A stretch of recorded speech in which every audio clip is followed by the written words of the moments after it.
Salut la Bulls Nation, bienvenue sur French Bulls TV. On est désormais à 6 jours de la grande soirée de la draft. J'en profite pour rappeler que on va suivre tout ça ensemble sur la chaîne YouTube avec un live. Donc soyez nombreux, ça peut être sympa à vivre comme soirée. D'autant qu'avant ça, je veux mettre un quiz en place spécial Chicago Bulls. La draft commence à 1 h du matin, horaire français, et je pensais qu'on pourrait se retrouver à minuit 15 pour ce quiz, et ensuite on enchaîne avec la draft où il risque de se passer énormément de choses. Donc c'est pour ça qu'on continue nos vidéos pour parler des différents prospects et différentes cibles potentielles qu'on peut avoir. Euh, alors dans cette vidéo, on va s'attarder sur les joueurs intérieurs, parce qu'on a déjà fait donc les postes 3 dans la première vidéo, on a fait les meneurs arrière dans la deuxième. Et puis, par contre, oui, il faut quand même être clair dès le début, c'est quand même assez peu probable que les joueurs dont je vais parler dans cette vidéo arrivent à Chicago, parce qu'il y a d'autres priorités probablement. Mais il y a quand même quelques joueurs qui sont talentueux et qui donc méritent qu'on s'y attarde un petit peu au cas où, parce que tout peut arriver à la draft, hein, il peut y avoir différents scénarios. Et puis voilà, avec la situation des Bulls, comme, comme avec la fameuse rumeur qu'on a entendue il y a 2 jours, comme quoi Wendell Carter pourrait être envoyé à Minnesota pour récupérer leur pick 1, ce qui permettrait aux Bulls de sécuriser la Melo Ball. Mais le problème, c'est que ça, c'est juste ça, c'est une rumeur, c'est quelque chose qui n'est pas fondé, qui n'est pas concret, c'est pas une fuite de Karnišovas ou de Mark Eversley dans une conversation. Personne ne sait vraiment. C'est juste des suppositions. Parce que, comme je l'ai dit dans la dernière vidéo, et d'ailleurs le soir même, ça a été confirmé dans un podcast fait par la NBA pour parler de la draft, je disais, Karnišovas, il ne dit rien à personne de ce qu'il va faire. Il garde ses cartes près de lui, il dévoile pas son jeu, il n'a pas fait de promesse à qui que ce soit en termes de joueur ou même d'agent en disant s'il est dispo au moment où on doit choisir, on le prend lui sûr. Personne ne sait. Et donc j'ai fait cette vidéo, je crois que c'était lundi, je l'ai postée dans l'après-midi. Et le soir même, il y a un podcast qui est sorti avec Zach Lowe et des invités, des gens qui sont très bien placés, qui connaissent un petit peu tout ce qui se passe, très bien informés. Et il disait, personne ne sait ce qui va se passer avec les Bulls, n'a la moindre idée de qui ils vont prendre, sur quel poste, etc. Les agents des joueurs qui sont concernés, ils savent pas vraiment comment les Bulls se positionnent sur leurs joueurs et tout. Donc, en ce qui concerne les Bulls, c'est de la pure spéculation. Là, cette rumeur qui en plus qui arrive dans le même podcast quelques minutes après, donc ils disent oui, on ne sait pas ce que les Bulls vont faire, et juste un petit peu après, ils te disent ah, il est possible qu'ils envoient Wendell Carter à Minnesota pour le pick 1 et prendre la Melo Ball avec le pick 1. Bah, tu viens de dire, tu sais pas, donc à bout d'un moment, voilà. Euh, donc voilà, c'est le problème avec les rumeurs, c'est que ça arrive comme ça. Regarde, les Bulls disent, apparemment les Bulls veulent du playmaking. En fait, c'est très simple. Tu regardes la liste, tu regardes l'effectif des Bulls, tu te dis, Shaq Harrison et Chris Dunn, ils ont une qualifying offer, c'est pas dit qu'on leur donne. Il est possible qu'on décale Kobe White en poste 2. Du coup, il n'y a pas grand monde qui reste à la main. Boum, on a besoin d'un meneur. Et c'est comme ça que ça marche, tu vois, c'est aussi simple que ça. Des rumeurs, tu peux en inventer 50 000 de cette manière. Mais toujours est-il que, voilà, euh, il est quand même peu probable que les Bulls aient besoin d'un joueur dans le secteur intérieur, même si, voilà, encore une fois, avec les rumeurs, on peut envoyer Thaddeus Young quelque part pour trade down, euh, euh, pourquoi pas, oui, envoyer Wendell Carter quelque part, parce qu'il y a toujours aussi ces histoires de Wendell Carter qui disait la saison dernière qu'il préférait jouer poste 4 plutôt que poste 5.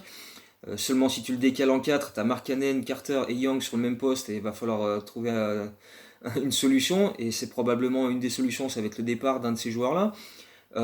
Personnellement, je préférais que Wendell Carter reste en 5, et j'espère que Billy Donovan va le convaincre de rester comme ça et que ça puisse s'arranger de cette manière. Mais toujours est-il que voilà, c'est quand même bien d'avoir un tour plus complet de tous les joueurs potentiellement prenables pour nous, peu importe le poste. D'autant que Karnišovas a une des rares choses qu'il a laissé filer, c'est qu'il prendrait le plus gros talent disponible au moment de son pic.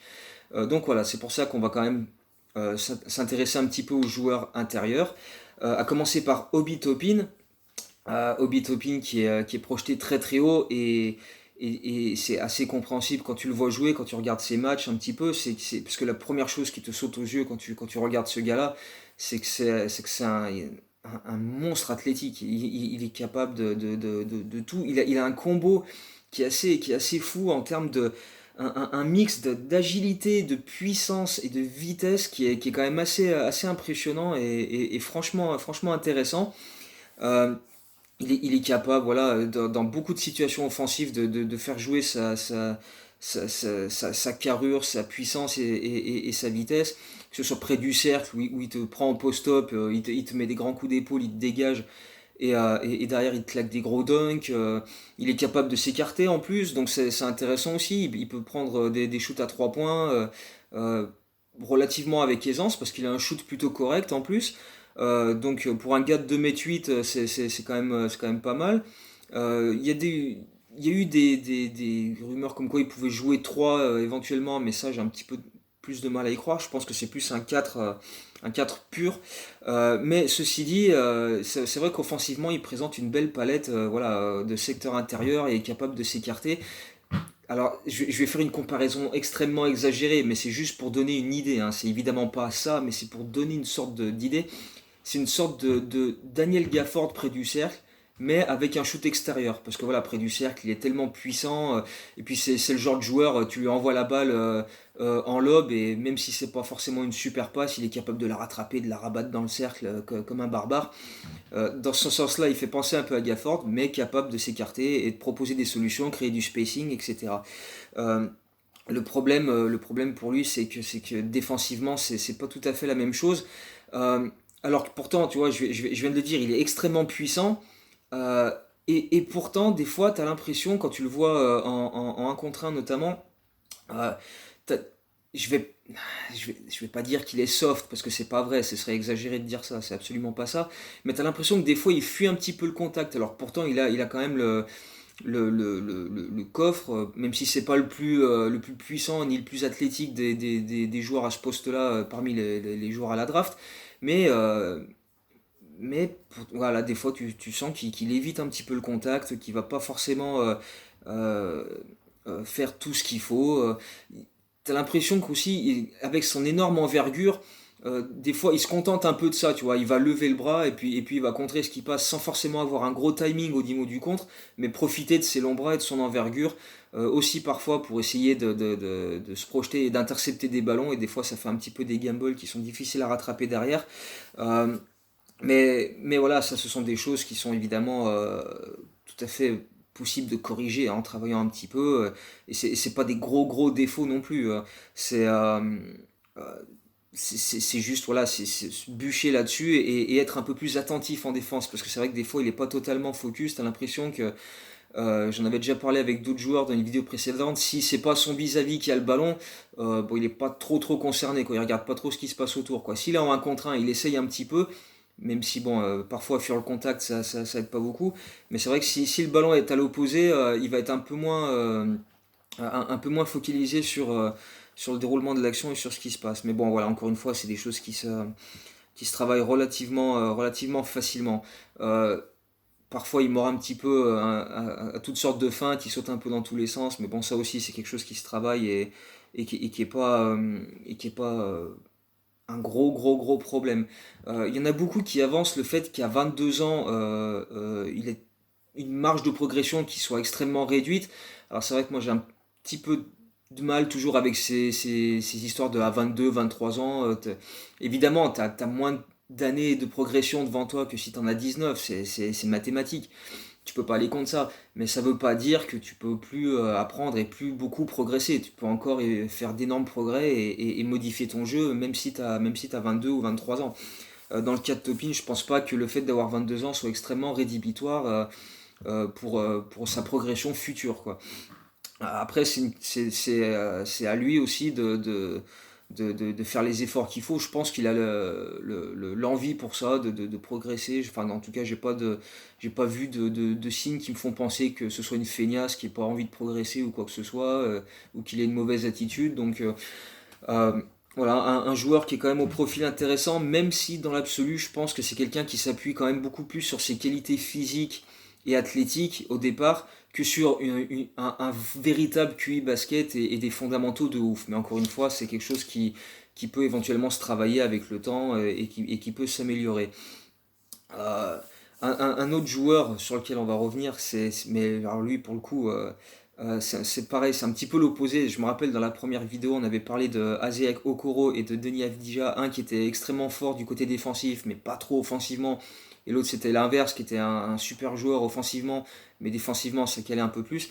Là, c'est un petit peu le même genre d'extrême entre Obi Toppin et Okongwu. Onyeka Okongwu, alors lui par contre il est déjà projeté pratiquement dans le top 3 aussi, donc peut-être qu'il sera même plus là quand ce sera à nous. Mais néanmoins, c'est quand même un profil sur lequel c'est bien de s'attarder un petit peu parce que dans le même style que Topin, c'est un athlète monstrueux et puis sa cote a énormément grimpé, un petit peu malgré lui, on va dire, avec l'explosion de Bam Adebayo dans la bulle avec les playoffs qu'il a fait avec Miami. Euh, Pas que ça évidemment, parce qu'il a montré de très très bonnes choses à l'université à USC. Mais le fait, voilà, en plus, le fait que comme il n'y a pas de match et que tu peux pas l'observer, quand tu vois un joueur qui a des capacités athlétiques et un gabarit, une envergure similaire, faire de très bonnes choses, tu te dis, ah, ça peut être intéressant si lui peut faire la même chose. Et effectivement, les comparaisons sont plutôt correctes parce que c'est vrai que au niveau de sa taille, de son envergure, de ce combo euh, puissance, vitesse, ça fait penser à Adebayo parce que voilà, c'est un défenseur qui est extrêmement solide au Congo, très très bon en protection du cercle. Et puis voilà, comme je disais, il a ce combo puissance, envergure, taille qui fait qu'il peut switcher sur un peu tout. Donc tu peux l'utiliser en pick and roll. Il va utiliser sa vitesse et ses déplacements latéraux pour si c'est des arrières qui viennent attaquer le cercle. Et si c'est des gars un peu plus grands, bah, il peut utiliser sa taille, son sens du timing pour les contres, sa puissance, son énergie, son envergure, etc. pour essayer de les bloquer aussi. Donc c'est une arme extrêmement intéressante sur pick and roll. Tu peux l'utiliser sur beaucoup de situations. Et même offensivement sur pick and roll, il est très très bon aussi parce qu'il est capable de. Je trouve qu'il a une assez bonne lecture des situations, de voir comment se placer, à quel moment partir dans le dos de son gars et attaquer le cercle. Et lui, c'est un peu pareil comme Topin et comme Gafford. Tu lui envoies la balle et même si c'est parfois pas une passe extrêmement bien ajustée, l'autre il la rabat comme une sacoche. Et parce que voilà, c'est tellement un monstre athlétique et de puissance qu'il est capable de faire ce genre de truc. Euh, Après, par contre, au contraire de Topin, tu peux pas trop l'écarter du cercle. S'il est à plus de 4 mètres du cercle, c'est un petit peu plus comme Gafford à ce niveau-là. Tu vois, si tu l'éloignes du cercle, il a un peu plus de difficulté. Il n'a pas vraiment un shoot très développé au-delà de 4 mètres. Il va pas prendre de 3 points. Je crois qu'il en a pris que 3 ou 4 à l'université. Euh, Malgré un geste qui est plutôt correct. Bon, évidemment, ça aussi, ça se travaille, c'est perfectible, évidemment. Et s'il est capable de développer un shoot extérieur, là, il va devenir vraiment une des grosses attractions de cette draft dans les années à venir. On reviendra en disant, ah ouais, au Congo, quand même, pas mal. Donc, ouais, s'il arrive à se développer ce petit shoot-là, parce que à part ça, il est quand même extrêmement complet, hein. Très gros finisseur près du cercle, pas seulement avec les dunks, mais voilà en post-up, il peut te mettre des lay main droite, main gauche. Euh, bon, après voilà, c'est le joueur à qui tu files la balle pour finir les actions, c'est pas lui évidemment, ni à ce poste-là, ni avec sa vision du jeu qui est pas extraordinaire, qui va voilà faire des passes extraordinaires, mais c'est pas ce qu'on va lui demander non plus, donc c'est pas vraiment, pas franchement un défaut. Euh, mais voilà, c'est un joueur qui peut aussi éventuellement passer quelques minutes en poste 5. Après, je me dis, si les Bulls prennent au Congo et que tu as parfois des line-up en sortie de banc où tu as Gafford et au Congo en même temps sur le parquet, alors oui, tu as de la grosse défense, tu as de la protection du cercle, mais offensivement, ça propose quand même très peu de spacing et je les trouve pas très compatibles tous les deux à l'intérieur. Donc, mais bon, après, voilà, ça reste quand même un joueur extrêmement intéressant qui, s'il est capable de développer un shoot extérieur, tu peux en faire quelque chose de très correct. Donc, encore une fois, je pense pas que les Bulls vont prendre ce joueur, ni ce genre de joueur, ni un joueur à ce poste-là, mais ça reste quand même quelqu'un sur qui garder un œil au cas où si une opportunité se crée. Euh, un autre joueur, histoire d'être quand même un petit peu plus complet à ce niveau-là, c'est Patrick Williams. Je voulais parler de lui aussi parce que c'est quelqu'un qui est énormément monté au fil des semaines dans les mock drafts. Plus le temps passe et plus il monte dans les mock drafts, au point que là, dernièrement, plusieurs general managers disaient qu'ils le voyaient bien même monter jusqu'à un top 4, ce qui est donc notre pick. Mais que plus globalement, il pourrait très bien être entre 4 et 10. Et ça peut s'expliquer aussi par le fait qu'il est très très jeune. C'est un des plus jeunes de la draft, pas le plus jeune, mais un des plus jeunes. Il a eu 19 ans il y a pas très longtemps. Euh, et voilà, ça fait beaucoup fantasmer, parce que voilà, comme je disais, autant au Bitopin, tu te dis à 22 ans, sa marge de progression est pas encore, est plus trop importante, autant si Williams arrive à 19 ans en NBA, il a encore largement le temps de progresser. Et tu te dis, si tu l'as sur un contrat rookie de 3 ou 4 ans, tu as le temps de le développer de ouf. Et c'est ça qui fait que sa cote grimpe beaucoup. Euh, mais pas que, parce qu'il a évidemment beaucoup, beaucoup de qualités. C'est un joueur qui est quand même assez complet. Pas un formidable joueur offensif, pas un formidable défenseur, mais pas mauvais nulle part. Tu vois, il se situe dans la moyenne un peu partout. Il est capable de faire beaucoup, beaucoup de choses. Euh, je trouve qu'il a une plutôt bonne lecture du jeu défensivement. Il est très attentif sur son vis-à-vis en 1 contre 1. Il le bloque, il le bouscule, il y va à l'énergie. Euh, c'est quelqu'un qui a vraiment une grosse, grosse, grosse énergie. Tu vois, tout le temps, il est tout le temps à fond, il court dans tous les sens.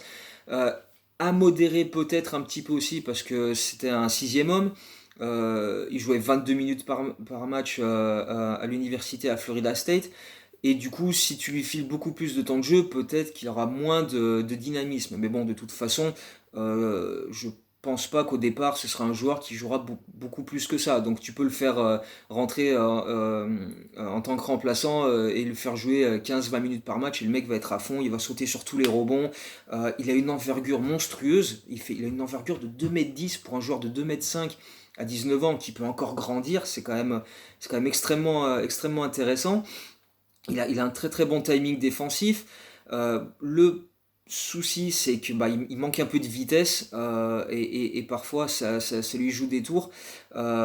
Si un mec le déborde pour aller attaquer le cercle, derrière c'est assez compliqué pour le rattraper. Des fois tu fais un peu des fautes bêtes et aussi des fautes bêtes en essayant souvent de forcer la décision, tu vois, d'aller tendre le bras pour intercepter un truc ou le contre, tu vois. Euh, donc peut-être un petit peu comment dire, développer un petit peu plus de discipline en défense, ça peut pas lui faire de mal. Après, c'est un joueur qui est capable de te rentrer des shoots à 5-6 mètres avec une grosse aisance, beaucoup de mid-range, c'est une bonne partie de son jeu, ça peut plaire à Billy Donovan, hein, on va savoir. Mais en tout cas, c'est un joueur. Bon, après, il va pas beaucoup shooter à 3 points, c'est pas sa spécialité. Il est capable de le faire, mais enfin, c'est pas quelque chose qu'il va beaucoup utiliser, alors que pourtant il a un geste intéressant. Mais voilà, en mid-range, c'est surtout ça la principale arme offensive qu'il est capable d'amener. Après, à l'intérieur, c'est pas le plus costaud en post-up, mais voilà, il a une énergie qui permet de compenser. Et sur des 15-20 minutes par match, c'est ce que tu peux espérer de sa part. Après, sur plus, ce sera peut-être plus compliqué. Mais bon, ça, c'est encore une fois quelque chose que tu as largement le temps de développer, surtout pour un joueur de 19 ans qui va encore grandir et qui va encore s'affirmer. Mais bon, voilà, encore une fois, Patrick Williams, c'est quelqu'un qui peut éventuellement devenir intéressant pour les Bulls en cas de trade down. Si on descend entre 8 et 12, encore une fois, ça peut éventuellement s'intégrer dans une liste, même si encore une fois, ça ne devrait pas être une priorité. Si on descend, ça peut être pour des joueurs comme Ali Burton, comme je l'avais dit dans la vidéo précédente, qui a d'ailleurs lui passé un entretien avec les Bulls plus un workout. Donc ça c'est une info qui est tombée mercredi soir. Euh, il y a eu également Okoro qui a passé un entretien avec les Bulls, juste un entretien lui. Mais voilà, tu commences à voir un petit peu qui a bossé avec qui et ça commence un petit peu à se préciser. Et donc voilà, encore une fois, je l'ai déjà dit plusieurs fois dans cette vidéo, mais voilà, on va probablement pas partir sur un joueur dans ce secteur intérieur pour les Bulls. Mais voilà, ça reste quand même bien d'avoir une vision un peu plus globale de tout ce qu'on peut tout ce qu'il y a comme talent dans cette draft et qui peut éventuellement servir. Et puis après, en fonction des trades qu'on fait, ça peut servir de monnaie d'échange, etc. Donc c'est toujours intéressant d'avoir voilà, toutes les options disponibles.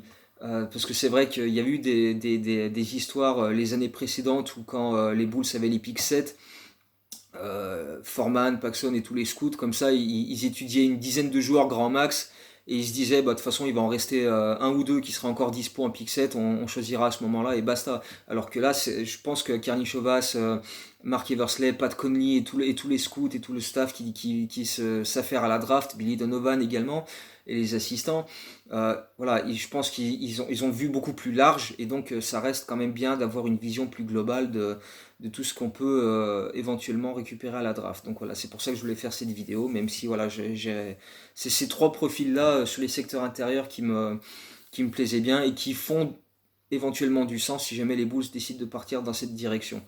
De là à trader Markkanen ou Wendell Carter pour récupérer ces joueurs-là, personnellement, c'est pas trop ce qui me plairait, mais bon, après, voilà, on verra bien comment ça va se dérouler mercredi prochain. D'ici là, encore une vidéo à venir sur les joueurs qu'on peut éventuellement viser avec le pick 44. Et là, il y aura un petit peu tous les postes. Je vais essayer de mélanger un peu tout ça. Donc ça arrive très bientôt. Et puis aussi, ben, voilà, comme je l'ai dit au début également, on se retrouvera pour la soirée de la draft à 1h du matin, horaire français, et donc à minuit 15, on se retrouve pour ce quiz spécial Chicago Bulls, et ensuite on suivra la draft tous ensemble pour voir qu'est-ce que nous réserve Arturas Karnišovas, Mark Eversley et toute la clique. Donc voilà, d'ici là, continuez de me dire ce que vous en pensez, et puis on se retrouve très bientôt. Allez, go Bulls!